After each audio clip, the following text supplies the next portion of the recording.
Class 7-এর সমস্ত ছাত্রছাত্রীকে আজকের ভিডিওতে স্বাগত জানাই। আজকের ভিডিওতে আমরা পরিবেশ ও বিজ্ঞান বইয়ের চ্যাপ্টার 5 থেকে অপুষ্টি ও স্থূলত্ব নিয়ে আলোচনা করব। তার মধ্যে অপুষ্টি নিয়েই আলোচনা করব। আগের দিনের ভিডিওতে আমরা অপুষ্টি নিয়ে আলোচনা করেছিলাম। সেদিনের ভিডিওতে ছিল যে শক্তি উৎপন্নকারী খাদ্য উপাদান তার অভাবে যে রোগগুলো হয়। আজকে শক্তি উৎপন্ন করে না এমন খাদ্য উপাদানের অভাবে যে রোগগুলো হয় সেগুলোকে নিয়ে। তাহলে চলো দেরি না করে শুরু করা যাক। শক্তি উৎপাদন করে না এমন খাদ্য উপাদানের অভাবেও কিন্তু আমাদের শরীরে নানা রকম সমস্যার সৃষ্টি হয়। শক্তি উৎপন্ন করে না এমন খাদ্য উপাদান কোনগুলো বলতো? যেমন খনিজ মৌল হতে পারে, ভিটামিন হতে পারে, আবার খাদ্যতন্তু, ফাইটোকেমিক্যালস এগুলো হতে পারে। তবে প্রধানত খনিজ মৌল এবং ভিটামিন। তাহলে এই শক্তি উৎপন্ন করে না এমন খাদ্য উপাদান অর্থাৎ খনিজ মৌল এবং ভিটামিনের অভাবে অনেক ধরনের রোগ হয়, যেমন রাতকানা বা অন্ধত্ব, বেরি, গলগণ্ড বা গয়টার, রিকেট, এই সমস্ত রোগগুলো হয়। প্রথমটা খনিজ মৌল। প্রথমটা হলো আয়রন। এই আয়রনের অভাবে অর্থাৎ খাদ্যে যদি আয়রনের অভাব ঘটে তাহলে কোন ধরনের রোগ হয় বা কী রোগ হয়? খাদ্যে আয়রনের অভাব ঘটলে যে ঘটনাটি ঘটে সেটা হলো নখ চামচ আকৃতির হয়ে যায়, অর্থাৎ নখের মাঝখানটা গর্ত হয়ে যায়, তো দেখতে মনে হয় চামচের মতো। এছাড়া প্রধান একটি রোগ হয় বা প্রধান একটি সমস্যা তৈরি হয়, সেটা হলো রক্তাল্পতা বা অ্যানিমিয়া।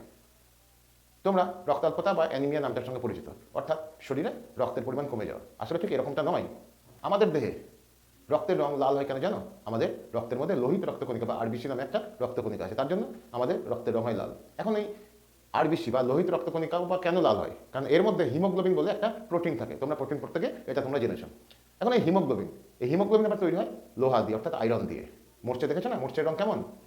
ঠিক তাই এই হিমোগ্লোবিনটা ওই আয়রন দিয়ে গঠিত হওয়ার জন্য হিমোগ্লোবিনের রং হয় লাল, আর লোহিত রক্তকণিকার রংটাও হয় লাল, তার জন্য সমস্ত রক্তটাকে লাল দেখায়। এখন এই হিমোগ্লোবিনের কাজ, অর্থাৎ এই আয়রন দ্বারা গঠিত হিমোগ্লোবিনের কাজ কি জানো?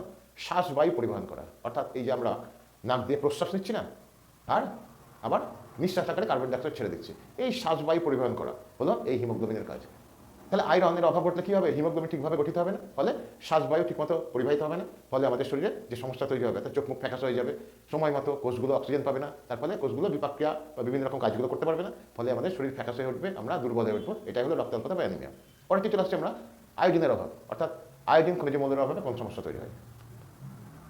আয়োডিনের অভাবে গলগণ্ড বা গয়টার, এছাড়া টেরা চোখ, জড়বুদ্ধি, এই সমস্ত সমস্যাগুলো সৃষ্টি হয়। এবার ভিটামিনের অভাবজনিত রোগ। ভিটামিন এর অভাবে অন্ধত্ব বা রাতকানা রোগ হয়, বুঝেছ? এই ভিটামিন এর অভাব যদি ঘটে তাহলে অন্ধত্ব বা রাতকানা রোগ হয়। ভিটামিন ডি এর অভাবে কী হয় জানো? না, শিশুদের রিকেট রোগ হয়, আর বড়দের অস্টিওম্যালেসিয়া নামক একটি রোগ হয়। তাহলে ভিটামিন ডি এর অভাবে শিশুদের রিকেট রোগ হয়। পরটি চলে আসছে ভিটামিন বি কমপ্লেক্স। এই ভিটামিন বি কমপ্লেক্সের অভাবে বেরি নামক একটা রোগ হয়। আসলে বি কমপ্লেক্স ভিটামিন পড়তে গিয়ে আমরা তো জেনেছি যে বি কমপ্লেক্স অনেকগুলো বি ভিটামিনের যোগফল, অর্থাৎ অনেকগুলো বি ভিটামিন মিলে তৈরি হয় একসঙ্গে ভিটামিন বি কমপ্লেক্স। এই বি কমপ্লেক্সেরই একটি বিশেষ ভিটামিন যার অভাবে এই বেরি রোগটি হয়। কী করে সারানো যায় এই সমস্ত অসুখগুলোকে বলো তো? প্রথমটা হলো আয়রন। তা আয়রনের অভাব ঘটলে কোন ধরনের খাবারগুলোকে খাওয়া উচিত? না, কাঁচা পেয়ারা, কাঁচা কলা, অর্থাৎ কলা গাছের সব কিছুই, তাই না? কাঁচা কলা, থোড়, মোচা, এগুলো, কচু, বিভিন্ন রকম কচুর শাক, এগুলো, কিশমিশ, গম জাতীয় অর্থাৎ আটা জাতীয় বিভিন্ন রকম খাদ্য, চিড়ে, গুড়, এগুলো খাওয়া উচিত। এছাড়া কুলেখাড়া শাক, এর মধ্যে প্রচুর পরিমাণে আয়রন পাওয়া যায়। পরে চলে আসছি আমরা আয়োডিন, অর্থাৎ আয়োডিনযুক্ত খাবার কোনগুলো?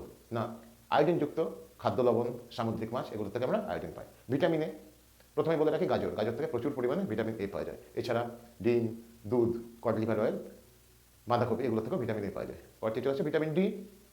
ডিম, দুধ, মাখন, ছোটো মাছ, এগুলো থেকে প্রচুর পরিমাণে ভিটামিন ডি পাওয়া যায়। ভিটামিন বি কমপ্লেক্স, ঢেঁকি ছাটা চাল, সবুজ শাকসবজি, বাঁধাকপি, এগুলো থেকে আমরা ভিটামিন বি কমপ্লেক্স পাই। অর্থাৎ এই ধরনের খাদ্য উপাদানগুলো গ্রহণ করলে আমরা এই সমস্ত রোগগুলোকে প্রতিহত করতে পারবো। আজকের ভিডিওটা এই পর্যন্তই। ভিডিওটা যদি তোমাদের ভালো লেগে থাকে তাহলে অবশ্যই লাইক করো, আর যারা আমার চ্যানেলে নতুন তারা সাবস্ক্রাইব করো, বেল আইকনটাকে প্রেস করে দেবে। তবে যাবার আগে তোমাদের কাছে আমার একটা প্রশ্ন, আয়োডিনের অভাবে কোন রোগ হয়? আরেকবার বলছি প্রশ্নটা, আয়োডিনের অভাবে কোন রোগ হয়? উত্তরটা অবশ্যই কমেন্ট করে জানিও। সবাই তোমরা ভালো থেকো, মন দিয়ে পড়াশোনা করো। দেখা হবে আবার নেক্সট ভিডিওতে।